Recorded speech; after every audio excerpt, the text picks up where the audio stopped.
row together.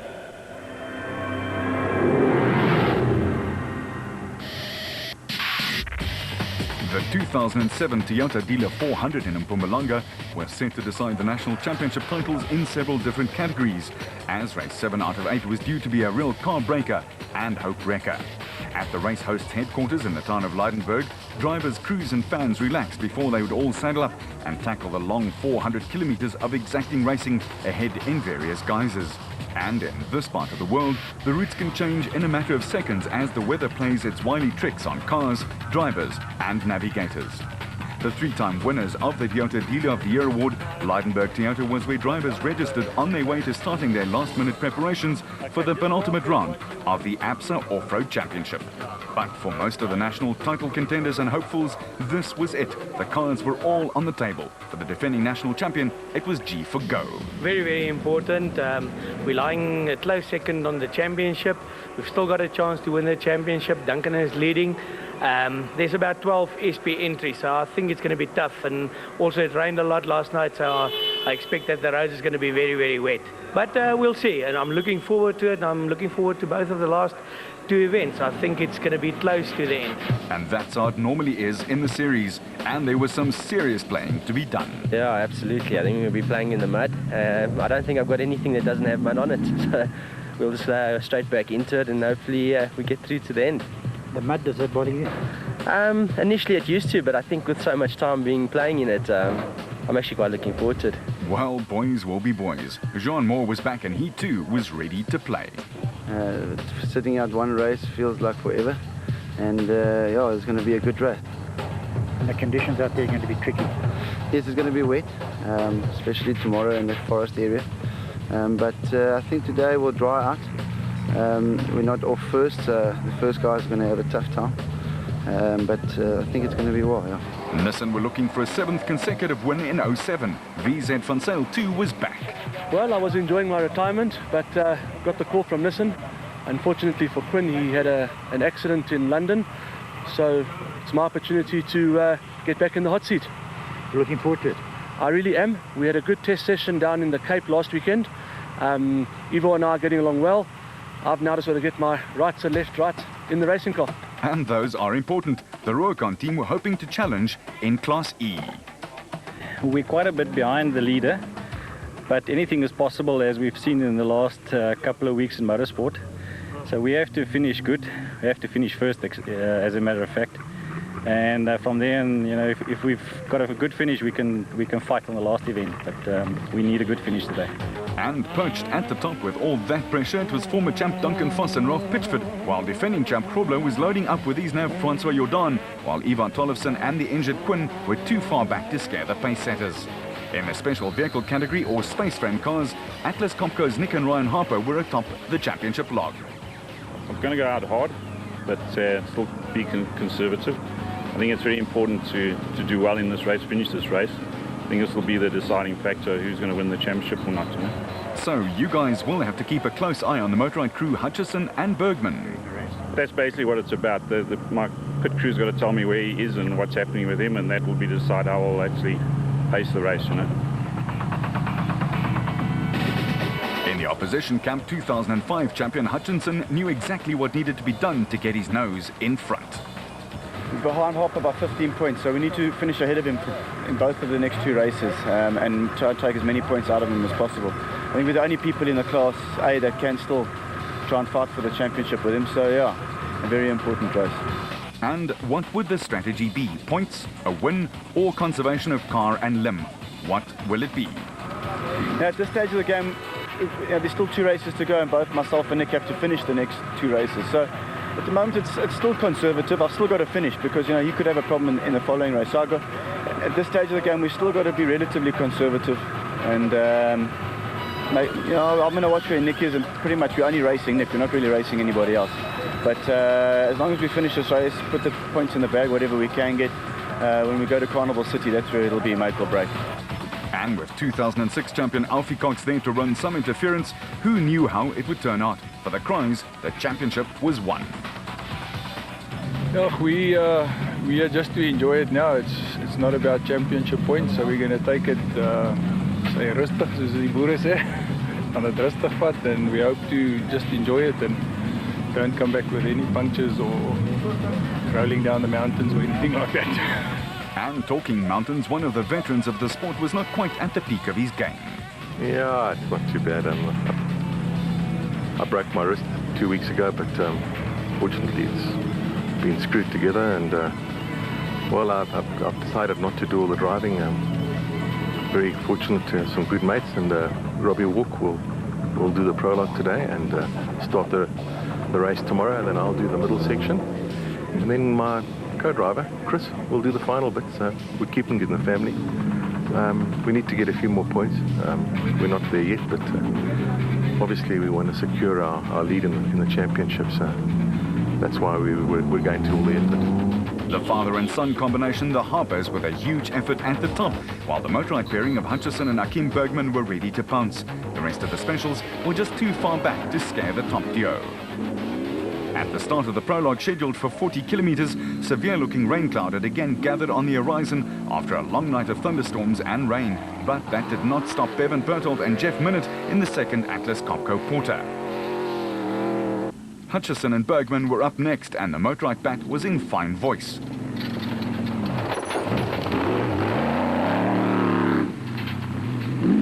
Their teammate and defending national champion Alfie Cox and co-driver Henny Tersteger came through next and were desperate for a win after a rather disappointing season.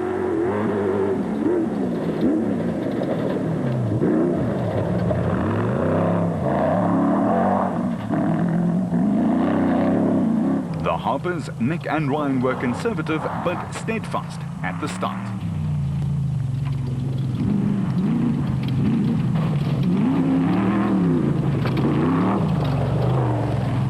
But with a pregnant cloud shedding bucket loads full of water, the river crossings were due to become a big problem. And we mean big. When Nardus Alberts and Henry Costain hit this, it was a stream. But later on... And the duo who were fourth on the championship log were also thirsting for a win.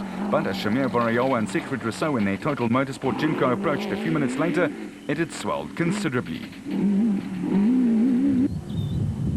Nahem and Rayan Bodiana, their teammates, were close by and charging.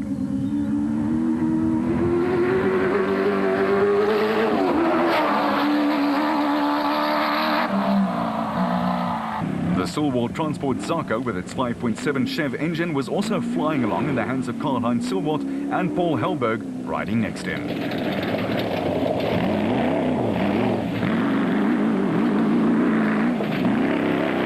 With the Century Properties bat of Colin Matthews and Alan Smith next, closely marked by the absolute bat pairing of Clint Gibson and Gary Campbell.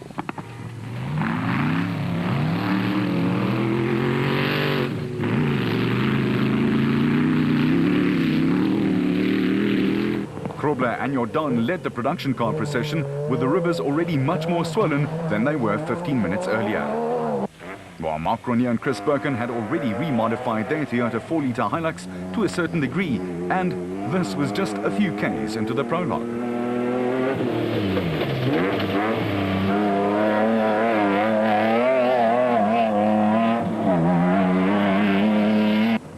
The rain started sifting down, and with the wipers blazing away, Foss and Pitchford were next by our cameraman's vantage point.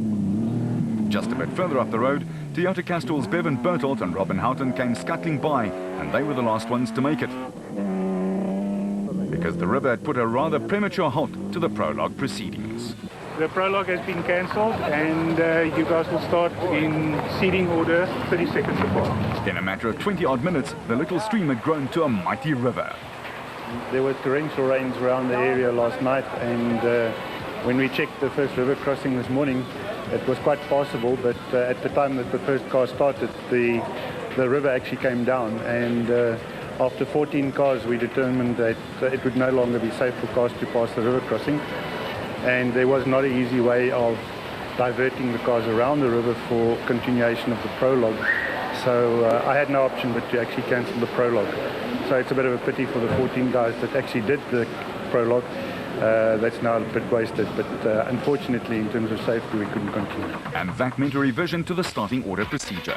The start will be in strict national seeding order with 30-second intervals between the cars, and they will now race on elapsed times and not race times as they are used to do.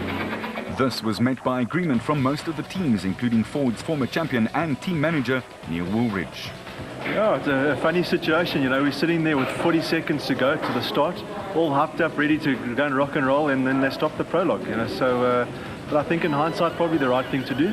You know, when there's people's lives at stake, and the river was so high that cars are starting to get washed down and things like that, I think they made the right decision. Difficult decision because there's always going to be unhappy people, I'm sure, whichever way they do it, but I think safety always must got to come first. For Variawa and Rousseau, the rain came like manna from the heavens, and they were pretty pleased with the change. It is a disappointing thing for a lot of the guys, but for us I think it's a benefit because we went out into the prologue good times, and 30 k's into the prologue we had a puncture. So it took us 4 minutes to change, and had the prologue proceeded with, the guys proceeded with the whole prologue, we would have probably been in position 30, 35. So now by them discontinuing the prologue, and I think we'll be in the top 5 again. So it's good according to seeding. So you're quite happy? I'm quite happy. Vehicle and asset finance from ABSA, going the extra mile to get you finance. Finance from ABSA, going off the beaten track to find solutions. With the prologue cancelled, it gave teams, drivers and navigators another chance to do those last-minute things that always get left behind or done in a hurry. And this time, there was more than enough time to do it all. The navigators got the racebook and the drivers got their marching orders, all ready to do battle after some more overnight rain. Gary Berthold was first off and had some reservations. Look, the advantages are the other guys aren't churning up the route in front of you. The disadvantage is you're making the road for the other chaps. Nobody's been out there. They can follow clear tracks that we make. So I think it's going to be difficult. Also with the 30-second dust gaps, all they have to do is encroach slightly into our time, and they've got us. So we have to keep very sharp today. The Lydenburg Town Centre was closed and would remain so for the foreseeable future as the large crowd lined the streets to see the penultimate round of the ABSA Off-Road Championship, and they were indeed in for a treat. Berthold and Minute hit the road first and impressed the crowd straight away.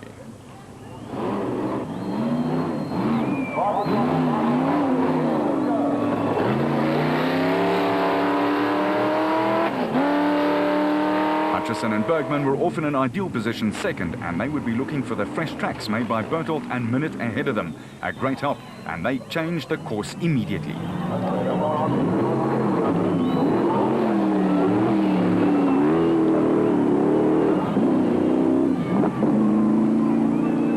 Their stablemate Cox, a veteran of more than 20 national titles on 2 and 4 wheels, was third off, and the Dakar Star was off to a flying start.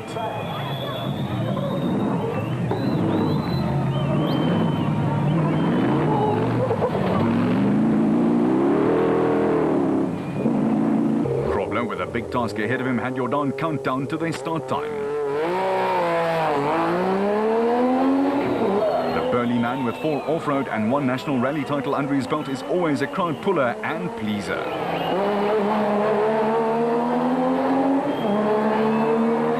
A man who became a national rally champion this year, Mark Grenier, was next, with his much admired and trusty navigator Chris Birkin riding shotgun.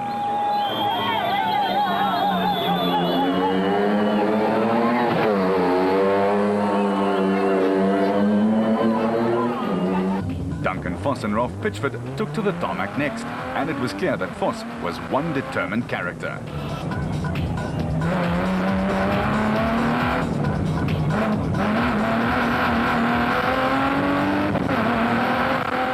Back on the dirt and in perfect sunshine after days of rain, it was Berthold and Minute who were up front and trying to maintain the 30-second starting advantage.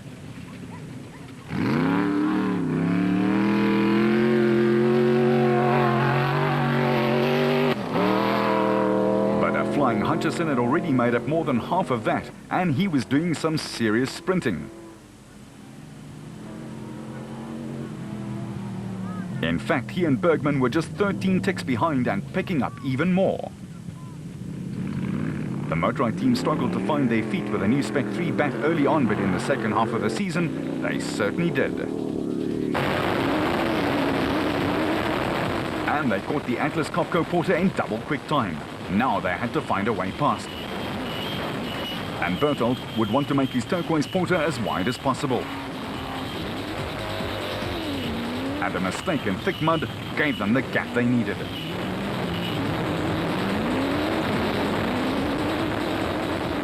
There were indeed 3 loops to be ridden in the forests on the way to Sabi, Dolstrom and the Roos-Senekal areas. The second loop would be on the Long Tom Pass, but the mud was already starting to take its toll. Grobler's Nissan Navara was hurtling along on the straights, and as always, the short man with a big heart was piling on the pressure.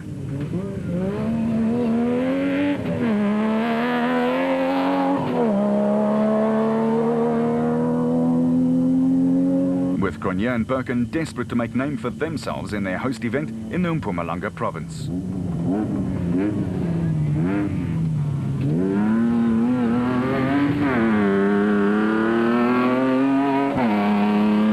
Championship pace setter Vos is a man who prides himself on his physical fitness, and at the end of a long season, it was one of the factors that seemed to be aiding him in his title chase. Pitchford is a veteran too, and his cool and collected manner certainly keeps the temperature down in the car.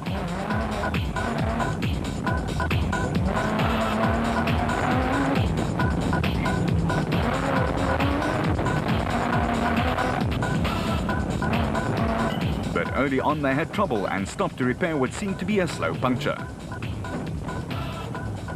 The big red Rapsa bat of Nandus Alberts and Henry Costain next made an appearance, and they were on their way to clocking the second fastest time for Loop 1.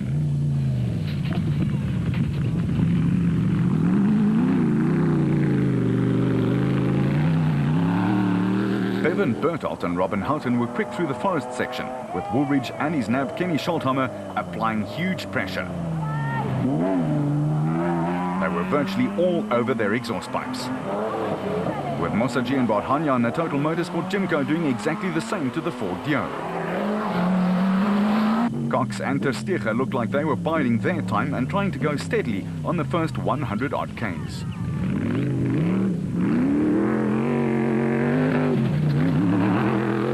Matthews and Smith in their Century Properties Developments bat with its Audi 4.2 engine was also smooth early on, albeit sideways. While the Micra Excel Toyota of Hichu and Jaap de Bruin got the thumbs up out there.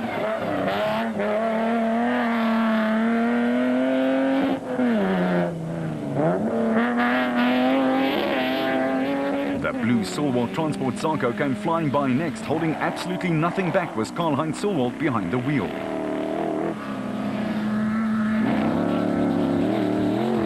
Chris Visser and Jaapie Baardhorst in the Works Castrol Toyota Hilux were racing along well in the SP class. They were 8th on the points log and hoping to improve on that.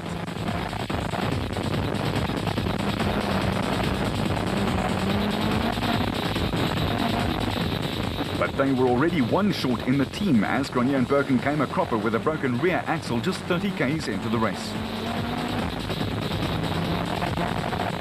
Century Properties Mark Corbett and Rudy Balzar were super consistent in their Nissan Navara and clocked the 4th fastest production car time for Loop 1.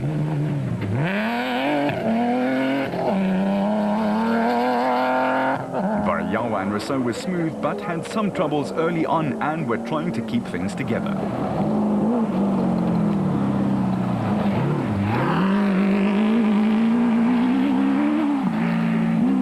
Someone who was driving spectacularly fast was Brandon Harkis, together with Johan Moore in the second Ford Racing Ranger. They were 3rd fastest.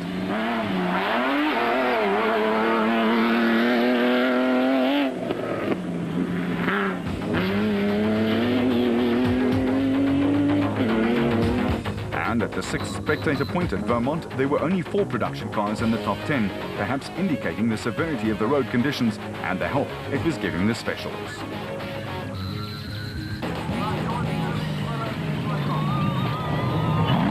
Hutchison and Bergman were in the zone and going very well indeed. They were putting the Harpers under extreme pressure.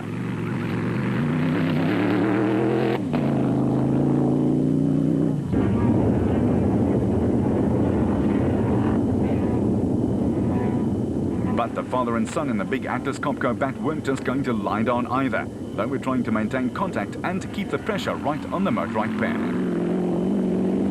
But Grobler and Jordan were also helping Hutchison by catching up to the Harpers and keeping them honest.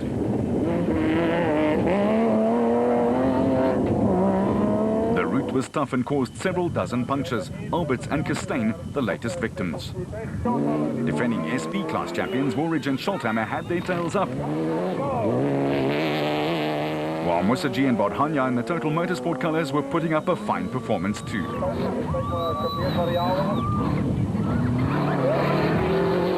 And as you can imagine, sometimes there's some choice language needed to achieve this correctly. Alfie Cox drove into shot next, up a few places, and on his way to clocking 2 hours and 44 minutes for the first loop, despite losing their odometer, with Matthews and Smith getting slightly out of shape behind them.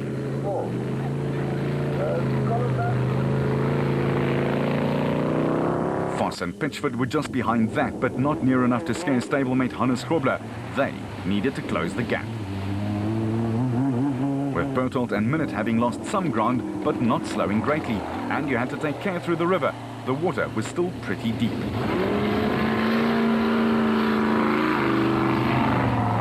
In some places, the mud gave virtually no purchase, and drivers had to use accelerator, clutch, and brake very craftily indeed to get around some turns.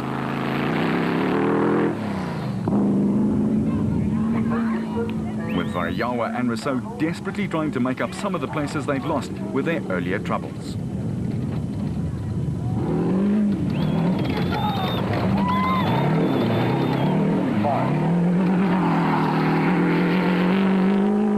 Corbett and Balzar were clearly trying to conserve the Nissan Navara on the first lap with an eye to opening up the taps a bit more on loops 2 and 3.